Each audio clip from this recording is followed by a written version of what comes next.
नमस्कार, आप सभी का स्वागत है। और अभी हम लोग एग्रीगेट डिमांड का दूसरे सेक्शन में है। रिविजन्स का सेक्शन है, इसमें लिखाना कम होगा। नोट्स हम आप लोग को पहले ही ग्रुप में शेयर कर दिए हैं। और आज हम लोग देखेंगे कुछ, अभी इसका एक और क्लास होगा, अभी इसमें समय लगेगा। आज हम लोग देखेंगे जो बेसिक फार्मूलाज है, इसमें जो उपयोग करते हैं, बेसिक टर्म जो है, हम इस पर पूरा डिस्कशन करेंगे। एग्रीगेट डिमांड में ही आगे हम लोग करके पढ़ते हैं। इसमें एक टॉपिक है 12th में, कंजम्पशन और कंजम्पशन फंक्शन। तो चलिए हम लोग उस पर डिस्कस करते हैं। बेसिकली इसे मैं समझा दूं कि ताकि हमारे लेक्चर से ही 2-3 क्वेश्चन सोल्व हो जाएगा आपका। सबसे पहली बात, जो कंजम्पशन होता है, consumption is the function of income. अगर इनकम होगा तभी कंजम्पशन है, अगर नहीं इनकम होगा तो भी कंजम्पशन होगा, जिसको हम लोग ऑटोनोमस कंजम्पशन कर, इस भी हम लोग डिस्कशन नेक्स्ट क्लासेज में करेंगे। वैसे फिलहाल समझिए कंजम्पशन क्या होता है। तो consumption is the function of income. एक होता है कंजम्पशन फंक्शन। 3 चीज़ होता है। चलिए हम लोग बोर्ड पे सीधे चलते हैं ताकि ज़्यादा क्लियरिटी आपका हो।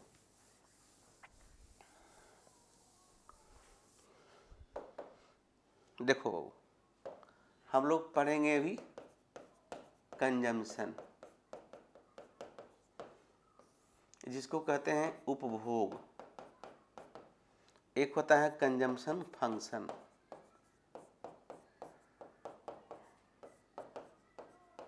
जिसको हिंदी में कहते हैं उपभोग फलन। बेसिकली जो कंजम्पशन है, एक कंजम्पशन क्या होता है, consumption is the function of income. ये भी क्वेश्चन दिया हुआ, अगर पढ़ते हैं इसको हम लोग क्या पढ़ेंगे, consumption is the function of income. देखिए, C is the function of income. तो सी जो है ना, डिपेंडेंट है किस पर, इनकम पे। सी किस पे डिपेंड करता है, इनकम पे डिपेंड। यहाँ जो एफ है वो फंक्शन रिलेशनशिप को शो करता है। अब जो कंजम्पशन फंक्शन है, consumption function shows the functional relationship. ये भी क्वेश्चन पूछता है, कंजम्पशन फंक्शन क्या है, shows the functional relationship. Functional relationship, functional relationship है ना, functional relationship between consumption and income. समझ गए। कंजम्पशन फंक्शन क्या है, the consumption function shows the functional relationship between consumption and income. एक है इसी में आपको psychological law of consumption. Basically psychological law of consumption Keynes के द्वारा दिया गया। ये भी क्वेश्चन आपको मिलाया गया है। कंजम्पशन यानी साइकोलॉजिकल, यानी इसमें लिखिए, इसमें एक और क्या है, psychological law of consumption. Psychological law of consumption. Basically एक किसके द्वारा दिया गया, एक केन्स के द्वारा दिया गया। ये क्या कहते हैं, बेसिकली कहते हैं कि जब इनकम बढ़ता है तो कंजम्पशन तेजी से बढ़ता है। फिर इनकम बढ़ा तो कंजम्पशन बढ़ेगा, लेकिन कंजम्पशन थोड़ा कमेगा। फिर इनकम बढ़ेगा, है ना, फिर इनकम बढ़ेगा, फिर कंजम्पशन बढ़ेगा, लेकिन थोड़ा कम बढ़ेगा। यानी कि शुरू में हमारा जब इनकम होता है, इनकम बढ़ता है, तो हमारा कंजम्पशन अधिक बढ़ता है, क्योंकि शुरू में हमारी ज़रूरतें ज़्यादा होती है। हम लोग जैसे मान लीजिए आपकी आप पढ़ाई कर रहे हैं, पढ़ाई के बाद अगर आपको नौकरी लगती है, तो नौकरी करते हैं तो आपको चाहिए ना, बर्तन चाहिए, गैस चाहिए, चूल्हा चाहिए, फ्रिज चाहिए, टीवी चाहिए। तो हर महीना में कुछ खरीदते हैं, कुछ कर्ज भी लेके खरीद लेते हैं। लेकिन एक समय के बाद क्या होता है कि आपका जो है कंजम्पशन, जब इनकम बढ़ता है तो इनकम बढ़ने पर कंजम्पशन उतना नहीं होता है जितना पहले होता था। डैट मीन कि शुरुआत दौर में ये लॉ कहता है कि इनिशियली हमारा जो इनकम बढ़ने पर कंजम्पशन अधिक होता है, but after saturation, after some time कर सकते हैं, कंजम्पशन घटता है अगर इनकम बढ़ता है तो, और सेविंग हमारा बढ़ता है। This is the real fact. ये ऐसा होता है, सभी के लाइफ में आपका होता है, जिसको साइकोलॉजिकल लॉ ऑफ कंजम्पशन कहते हैं। तो 3 चीज़ देखा आपने। अगर आपसे पूछे कोई consumption is the function of income, tick लगा दीजिएगा। Consumption function shows a function relationship between consumption and income. तीसरा है कि साइकोलॉजिकल लॉ ऑफ कंजम्पशन, जिसको केन्स साहब ने दिया था। हम इसलिए आपके बुक सामने रखें ताकि आपके एक भी क्वेश्चन ना छूटे, और हम लोग ऑब्जेक्टिव पॉइंट ऑफ व्यू से पढ़ रहे हैं। अब इसमें आपका आगे है वैसे मैं एक चित्र से आपको थोड़ा बता दूं, देखो ये आपका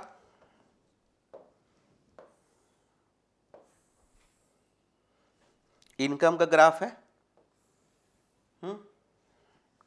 ये अगर वाई आपका है और ये कंजम्पशन ऐसा होता है, हम पिछले क्लास में बता चुके हैं। तब क्या देखते हैं यहाँ पे तो ब्रेक इवन है।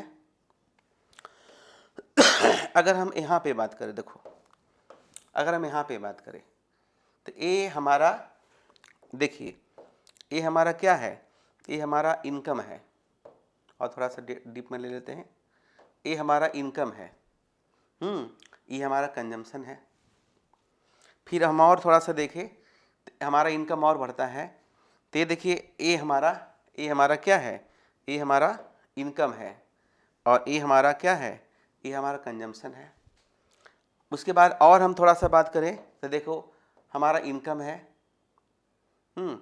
ये हमारा इनकम है, ये हमारा कंजम्पशन है, ये हमारा देख रहे हैं इनकम कंजम्पशन बराबर है। उसके बाद इनकम बढ़ता है तो देखिए इनकम बढ़ा तो ये हमारा ये तुम्हारा है ना, ये सी है, बेसिकली ये सी है। तो ये आपका क्या है, ये क्या देख रहे हैं, ये आपका कंजम्पशन है, लेकिन ए वाला पर इनकम यहाँ है, ये वाला पैसा क्या हो गया, ये वाला पैसा सेविंग होगा।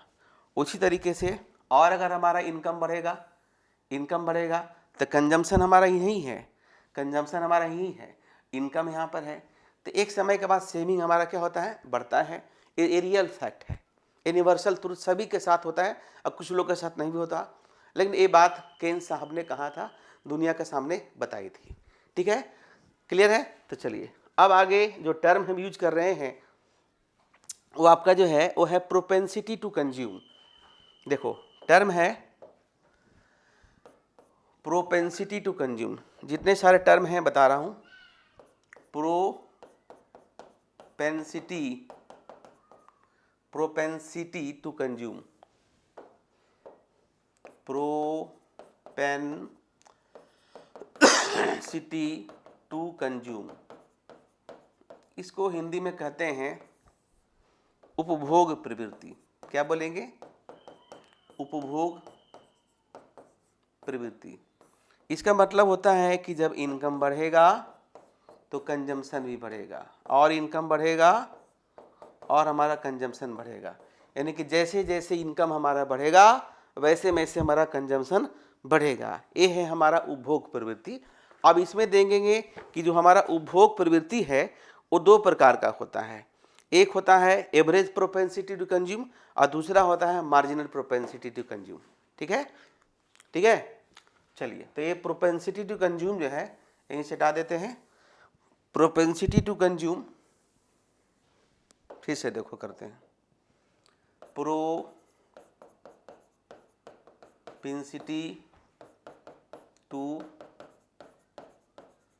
कंज्यूम, ये दो प्रकार का है, देख रहे हैं, पहला और दूसरा।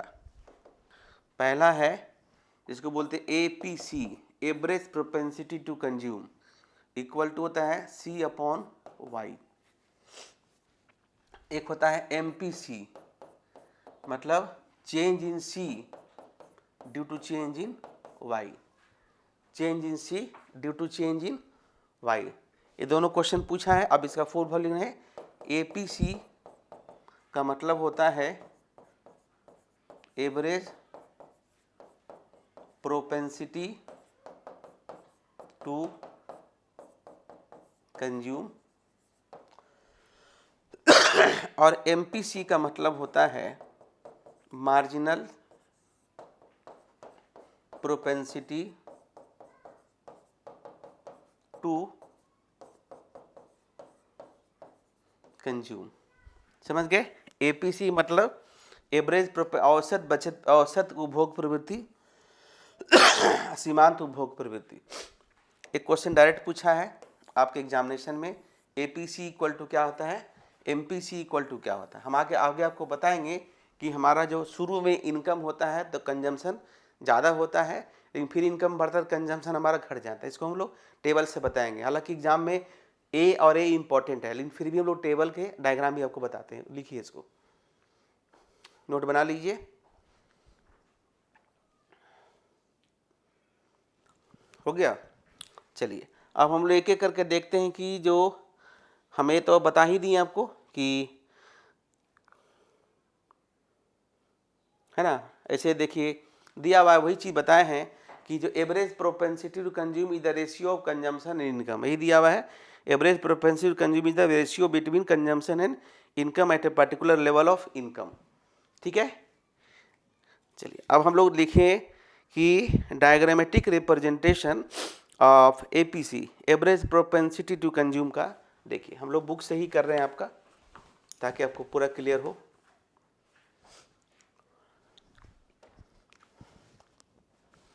चलिए एक टेबल बनाते हैं, इसका ऑब्जेक्टिव यही है कि आपको क्लियरली समझ में आए। देखिए आपका बुक्स में इनकम दिया हुआ है और क्या दिया हुआ है, यहाँ पर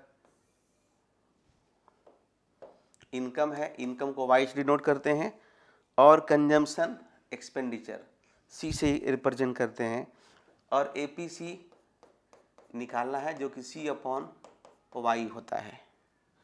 ठीक है, अब यहाँ पर देखिए दिया हुआ है आपका कि जैसे कि मान लिया कि 150 इनकम है, 150 इनकम है और 300 इनकम है। तो 150 इनकम है तो जो कंजम्पशन है 100 है, और यहाँ पर 300 में 180 है। तो अगर एवरेज निकालिएगा तो क्या होगा, देखिए यहाँ पे क्या कर सकते हैं, 100 बाई 150, 180 बाई 300, तो जो आएगा वो आएगा 0.67, और इसका मतलब हुआ 0.60। इसका मतलब हुआ कि शुरू में जब हमारा इनकम हुआ, हम लोग हमारे समाज में उसके 67% पैसा खर्च कर देते थे। इनकम बढ़ा तो हम पैसा खर्च किए, लेकिन पैसा खर्च करने का प्रवृत्ति कम गया। शुरू में हमारी इंटेंसिटी ऑफ वांट्स कर सकते हैं, आवश्यकता की जो तीव्रता होती है वो ज़्यादा होती है। इसलिए ये जनरल है, चूँकि हम एक व्यक्ति की बात नहीं कर रहे हैं, ये मैक्रो लेवल पर बात कर रहे हैं, पूरे देश के लिए बात कर रहे हैं। किसी भी देश में यदि शुरू में इनकम बढ़ता है, खासकर गरीब देश हो, तो उसके तो भाई marginal propensity to consume, average propensity to consume high होता है। जैसे अगर गरीब का इनकम बढ़ेगा ना, तो गरीब का इनकम बढ़ेगा तो पैसा अधिक खर्च करेगा शुरू में, लेकिन अगर अमीर का इनकम बढ़ेगा तो सेविंग होगा। इसलिए गरीब का इनकम बढ़ने से फायदा होता है देश का, क्योंकि देश में डिमांड बढ़ेगा, डिमांड बढ़ने से सप्लाई बढ़ेगा, रोजगार बढ़ेगा। क्लियर है। अब इसको डायग्राम बनाना अगर है, हालांकि डायग्राम पूछता नहीं है, लेकिन फिर भी अगर डायग्राम बनाना है तो एक बार हम बता दें, क्योंकि हम सबका डायग्राम नहीं बताएंगे, क्लास में बता चुके हैं। देखिए इधर आप इनकम रिप्रेजेंट करते हैं, किधर, इधर,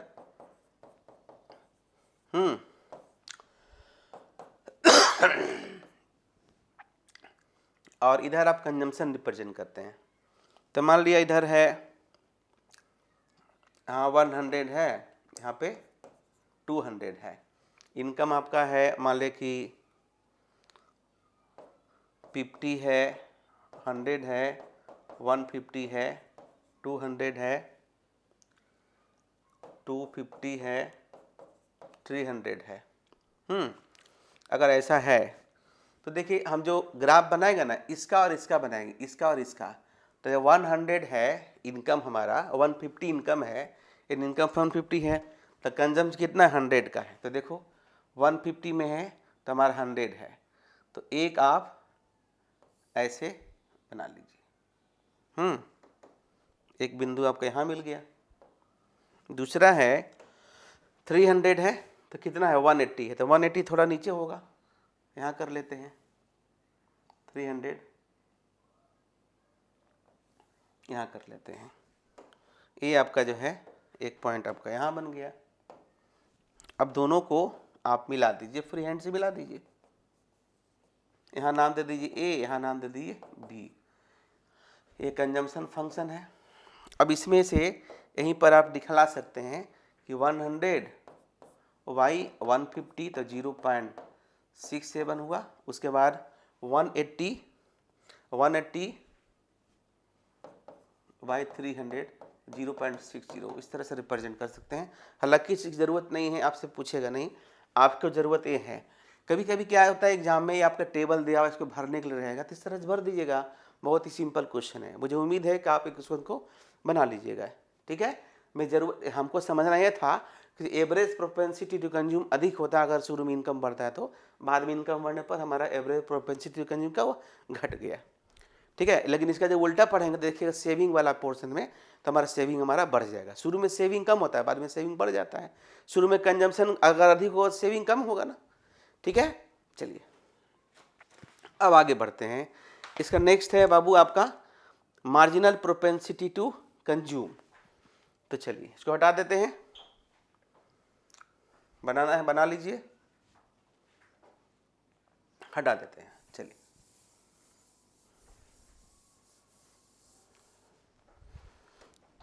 अब यहाँ पे हम देख रहे हैं मार्जिनल प्रोपेंसिटी टू कंज्यूम वाला पार्ट, तो इसमें भी हम बनाते हैं। एक हमारा इनकम है, ठीक है, दिया हुआ। एक हमारा कंजम्पशन है, दिया हुआ। एग्जाम में ही दिया रहेगा ना, इनकम को वाई से, कंजम्पशन को सी से रिप्रेजेंट करते हैं, क्वेश्चन नहीं दिया रहेगा। ठीक, अब देखिए इसमें जो दिया हुआ है इनकम 100, 200 और 300, तो चलिए इसको लिख लेते हैं। 100, 200 और 300 इनकम दिया हुआ है, ये भी हो गया, ये भी हो गया, ये है।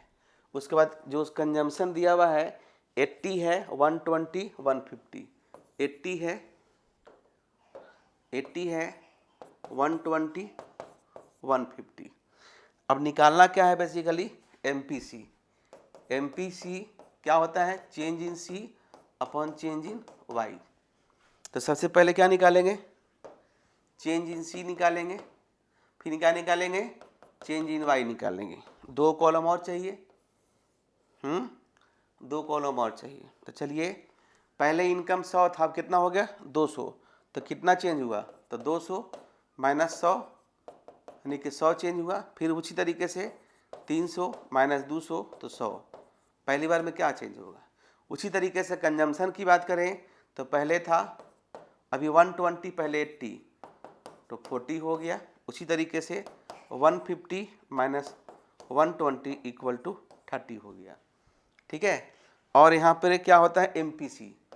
एमपीसी इक्वल टू क्या होगा, change in C upon change in Y. बाकी आप डिवाइड करके निकाल लीजिएगा, तो क्या हो जाएगा, वही 40 इंटू 40/100, 40/100 और 30/100, तो क्या होगा 0.4 और 0.3 है ना, 0.4 0.3। यानी कि शुरू में हम अपने इनकम बढ़ता है तो 40% खर्च कर देते हैं, और उसके बाद क्या होता है, हम और इनकम बढ़ता है यानी कि एडिशनल इनकम बढ़ता है, तो हम हमारा खर्च क्या होता है, कम जाता है। शुरू में हमारा मार्जिनल प्रोपेंसिटी टू कंज्यूम अधिक होता है। मार्जिनल प्रोपेंसिटी टू कंज्यूम का मतलब होता है एडिशनल इनकम बढ़ने पर एडिशनल जो कंजम्पशन होता है उसे हम लोग कहते हैं marginal propensity to consume, and it is the ratio of change in consumption and change in income level in the economy. ये क्वेश्चन है, अब निकालने के लिए रहेगा, इस तरह से आप निकाल लीजिएगा। ठीक है, ये वाला पोर्शन कंप्लीट। अब चलिए उसी तरह से हम लोग देखते हैं देखो बाबू, एक क्वेश्चन है कि कंजम्पशन क्या होता है, सेविंग क्या होता है। सेविंग क्या है, तो saving is that part of income which is not consume, है ना। सेंटेंस ही दिया रहेगा कि इनकम का वह भाग जो नहीं खर्च किया जाता है वो बचत कहलाती है। तो चलिए हम लोग पढ़ते हैं प्रोपेंसिटी टू सेव, है ना, प्रोपेंसिटी टू सेव। चलो, प्रोपेंसिटी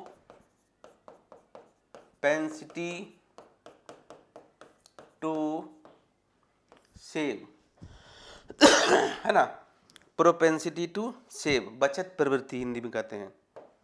तो प्रोपेंसिटी टू सेव में भी 2 प्रकार का, ठीक है, एक होगा, एक क्या होगा, एक होगा एपीसी, एपीएस यानी एस अपॉन वाई, दूसरा होगा MPS, यानी कि change in S upon change in Y। हम सब मतलब लिखाते हैं where APS equal to average propensity to save, और MPS का मतलब मार्जिनल प्रोपेंसिटी टू सेव।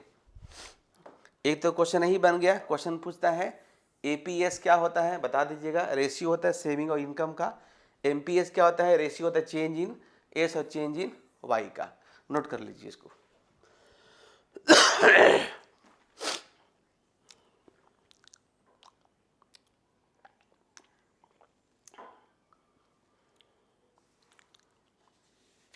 वैसे हम सेविंग का ग्राफ पहले ही बता चुके हैं, इसलिए ग्राफ बताने की ज़रूरत नहीं है।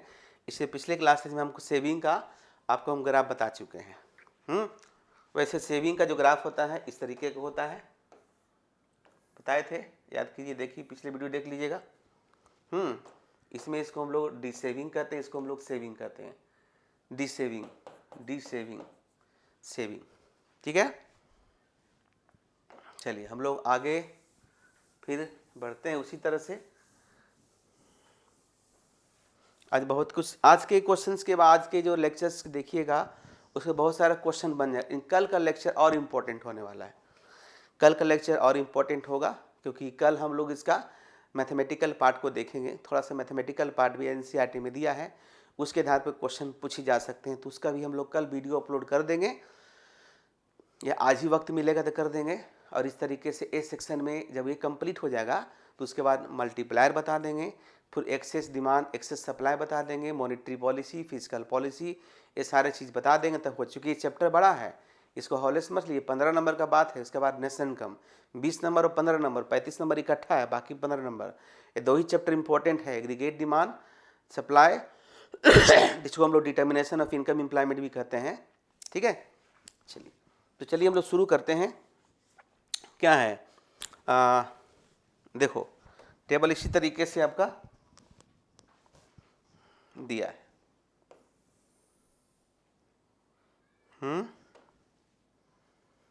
ये है, एक में है सेविंग, देखो एक में है इनकम और दूसरा में है सेविंग। चलिए तीसरा भी है, तीसरा बना लो अच्छे से। तीसरा में है निकालना, तीसरा में यानी कि इनकम दिया हुआ है 300, फिर आपका है 600, फिर आपका है 60, फिर है 240। अब यहाँ पे कि निकालना क्या, APS equal to S upon Y। बड़ा इंपॉर्टेंट है, क्वेश्चन ऑब्जेक्टिव में पूछा है। अब कर दीजिए 60/300, 240/600, तो सोल्व कीजिएगा तो आएगा 0.2, यहाँ 0.4, यानी कि शुरू में हम 20% ही सेविंग करते हैं अपनी इनकम का, लेकिन जब इनकम बढ़ता है तो हम सेविंग क्या करते हैं, बढ़ा लेते हैं, क्योंकि कंजम्पशन कम जाता है। इसके पहले पढ़े थे ना, कंजम्पशन कम जाता है। चलिए एक कर लीजिएगा, यानी कि इनकम बढ़ने पर शुरू में सेविंग कम होगा, फिर इनकम बढ़ेगा तो सेविंग क्या होगा, ज़्यादा होगा, कंजम्पशन कम होगा। समझ रहे हैं ना। उसी तरीके से इसका ग्राफ बना लीजिए। ग्राफ बनाने में समय लगेगा। ग्राफ एक बार हम क्लासरूम में बता चुके हैं, दोबारा में काफ़ी समय लगेगा। रिवीजन क्लासेज में ग्राफ नहीं बता पाएंगे, ग्राफ नहीं पूछता है एग्जामिनेशन में, लेकिन इसके न्यूमेरिकल पर हम लोग विशेष रूप से ध्यान देंगे, ठीक है। चलिए अभी 15 मिनट, कम से कम 15 मिनट और अभी लगेगा, इसलिए आराम से वीडियो को देखिए।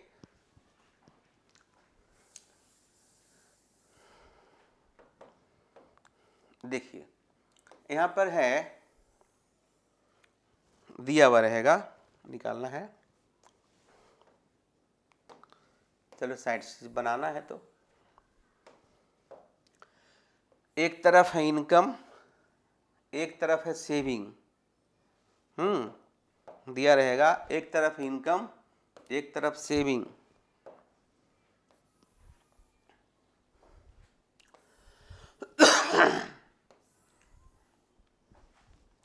इनकम में जो दिया हुआ है 100, 200, 300, 100, 200, 300। अब कंजम्पशन में जो दिया हुआ है यानी कि सेविंग 20, 80 और 150, 20, 80 और 150 निकालना क्या है, यहाँ देखो साइड में निकालना आपको है MPS। क्या होता है, change in S upon change in Y। तो हमें क्या क्या चाहिए, हमें चाहिए चेंज इन S, हमें चाहिए चेंज इन Y, दोनों मिल जाएगा तब हम क्या निकाल लेंगे, तब हम निकाल लेंगे MPS। MPS क्या होता है, तो change in S upon change in Y, यही होता है। तो देखिए अगर कीजिएगा तो यहाँ कुछ नहीं होगा, जो होगी वो एक स्टेप के बाद होगा, तो वही होगा 200 माइनस 100, तो यहाँ बचेगा 100, 300 माइनस 200 तो बचेगा 100। उसी तरीके से यहाँ भी कर लीजिए। देखो किस तरीके से कर रहे हैं, ये उल्टा हो गया। एक मिनट हम सेविंग कर लेते हैं, सेविंग वाला कर लेते हैं, इसको कर लीजिए। सेविंग में इसमें आएगा 80 माइनस 20 तो 60 और 150 माइनस 80 तो 70। अब यहाँ कर लीजिए 200 माइनस 100, 100, 300 माइनस 200 तो बचेगा 100। अब यहाँ कीजिएगा तो क्या बचेगा 100 Y,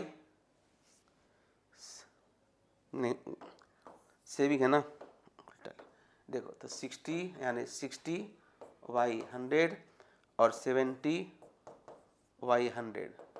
क्या देख रहे हैं, तो आपका वैल्यू आ रहा है 0.6, 0.7, 0.6, 0.7। मतलब शुरू में हमारा जब इनकम बढ़ेगा तो हमारा एडिशनल अगर इनकम बढ़ेगा तो एडिशनल सेविंग शुरू में कम होगा, 60% होगा, बाद में क्या होगा 70% होगा। क्लियर है।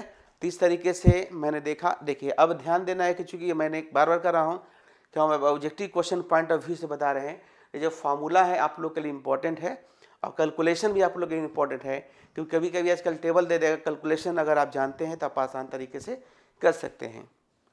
उसके बाद देखिए कुछ रिलेशनशिप है, कुछ रिलेशनशिप क्या है, तो पहला है देखिए कि APC plus APS equal to 1 होता है। तो इसको मैं देख लेता हूँ आज भर कैसे होता है। तो चलिए हम देखो, अगर रहेगा prove that APC plus APS equal to 1, चूँकि आप जानते हैं कि Y equal to C plus S होता है। अब डिवाइड कर दीजिए, डिवाइड बोथ साइड विथ क्या Y, तो क्या हो जाएगा देखो तो Y upon Y equal to C upon Y plus S upon Y, cut जाएगा 1 आएगा, क्या बचेगा C upon Y APC, A होता है APS होता है ना। चूँकि यहाँ लिख देते हैं, चूँकि C upon Y equal to APC और S upon Y equal to APS, ये हो गया। तो क्या देखें, अब इधर देखिए, यहाँ पर APC plus APS equal to 1, तो APC इक्वल टू लिख सकते हैं 1 माइनस APS, या APS इक्वल टू लिख सकते हैं 1 माइनस APC, 1 माइनस APC, यानी जब रहेगा मिलाने A भी सही है, A भी सही है, A भी सही है। PGT में क्वेश्चन पूछता था कि तीनों ऑप्शन दे दिया, 2 ऑप्शन देता है, कहता है ऊपर में से एक से अधिक सही कई गो है, एक से अधिक सही है कि एक वो सही है कि नहीं सही है। इस तरह से कन्फ्यूजिंग क्वेश्चन से बचिए, यानी ए भी सही है, ए भी सही है, ए भी सही है, ये तीनों के तीनों सही है, समझ गए है ना। यानी अगर रहेगा APC plus APS equal to कितना होता है, तो 1 होता है। 1 मतलब 100% है यहाँ पर, कि सेविंग और कंजम्पशन मिला के 100 से ज़्यादा थोड़ा होगा, जितना हमारा इनकम होगा तो दोनों मिला के आपका हो गया। उसी तरीके से एक और भाई आपके पास है कि MPC plus MPS equal to 1 होता है। 1 तो होता है, तो ऑब्जेक्टिव क्वेश्चन टिक लगा दीजिए, कैसे होता है वो भी देख लीजिए। देखो एक और है आपके सामने, आपके सामने है MPC plus MPS equal to 1 होता है। होता है, कैसे होता है? चूंकि हम जानते हैं y equal to C plus S होता है, जानते हैं ना। तो अगर हम y में चेंज करेंगे तो जाहिर सी बात है कंजम्पशन में भी चेंज होगा और सेविंग में भी चेंज होगा। अब दोनों तरफ को, दोनों साइड को डेल्टा y से डिवाइड कर दीजिए, equal to del C upon delta y plus AY। ये तो 1 हो जाएगा। ये क्या है? चूंकि आप जानते हैं delta C upon delta y equal to क्या बताए थे, ये हो गया MPC, ये हो गया MPS। हो गया ना। अब इधर साइड में लिख देते हैं, क्या लिखेंगे, यहाँ से लिख दीजिए, याद हो जाएगा। चूंकि delta C upon delta y equal to MPC होता है और delta S upon delta y equal to MPS होता है। ठीक है, इसका यूज मल्टीप्लायर में हम लोग करेंगे।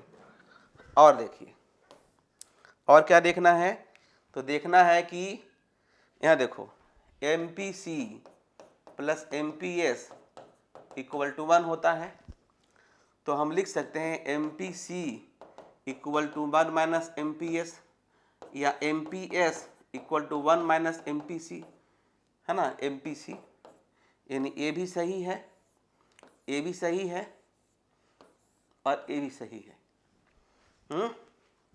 हो गया। तो अब इसके पहले जो क्लास हम करे थे उसमें से कुछ क्वेश्चन नहीं हुआ था, तो उस क्वेश्चन को पहले देख लें, फिर अभी और बात करेंगे। कल क्वेश्चन करेंगे तो और बनेगा। 2 सेक्शन था, तो देखिए क्वेश्चन कुछ ऑब्जेक्टिव क्वेश्चन रह गया था। क्वेश्चन है कि ये अनुपम अग्रवाल की किताब है जी। देखो APC plus APS equal to कितना होता है, 1 होता है। ये क्वेश्चन है APC प्लस, क्वेश्चन तुम्हारा बिहार बोर्ड में पूछा हुआ है, 2011 में पूछा हुआ है कि APC plus APS equal to कितना होगा, 1 होगा। उसके बाद MPC प्लस MPS कितना होगा, 1 होगा। 2012 में क्वेश्चन पूछा हुआ है, बिहार बोर्ड में 2012 में क्वेश्चन पूछा हुआ है और आर्ट्स में ही पूछा हुआ है। उसके बाद कहता है कौन सा कथन सत्य है, MPC plus MPS equal to 0, MPC plus MPS less than 1, MPC plus MPS equal to 1, MPC plus MPS greater than 1। तो 1 वाला ऑप्शन इसमें होगा। ये भी क्वेश्चन बन गया। अब कहता है कि सामूहिक मांग का प्रमुख वह घटक, the main component of aggregate demand is individual consumption, public consumption, investment, उपयोग सभी, है ना। तो पब्लिक कंजम्पशन होगा, इन्वेस्टमेंट होगा। देखो इंडिविजुअल कंजम्पशन तो इसमें नहीं होगा, तो इसके हिसाब से जो 12 नंबर है उसमें आंसर बा होगा, इसका यानी कि बी ऑप्शन होगा, 12 नंबर का बी ऑप्शन होगा। इसे उपयुक्त सभी दिया हुआ है, लेकिन मेरे हिसाब से इंडिविजुअल कंजम्पशन इसमें नहीं होगा, या तो आपका होगा पब्लिक कंजम्पशन, प्राइवेट कंजम्पशन होगा। ठीक है। उसके बाद और देखिए, कहते हैं कि ये बाकी क्वेश्चन मैं आपको बता दिया था, बाकी क्वेश्चन मैं आप लोग को बता दिया था। तो आज के क्लासेज आप सभी के लिए काफ़ी महत्वपूर्ण होगा। मैं देखिए बता दूं, इसका जो तीसरा पार्ट मैं बताने वाला हूँ, भी जो कंप्लीट किया हूँ, इसको आराम से पढ़िए, किसी तरह का कोई क्वेश्चन आपका नहीं छूटने वाला है।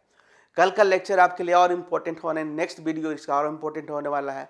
4 वीडियो यानी 4 पे 5 क्लासेज आपका हो चुकी। मैं पहले ही बता दिया हूँ कि aggregate demand, aggregate supply chapter, determination of income, employment काफ़ी इंपॉर्टेंट है। इसमें से बहुत तरह क्वेश्चन पूछे जाएंगे और मुझे उम्मीद है कि सारे लेक्चर को देखिएगा तो एक भी क्वेश्चन छूटने वाला नहीं है। चलिए आप सभी को धन्यवाद। वीडियो को लाइक करें और शेयर करें, अधिक से अधिक लोग देखें ताकि अधिक से अधिक लोगों को फ़ायदा पहुँचे। धन्यवाद।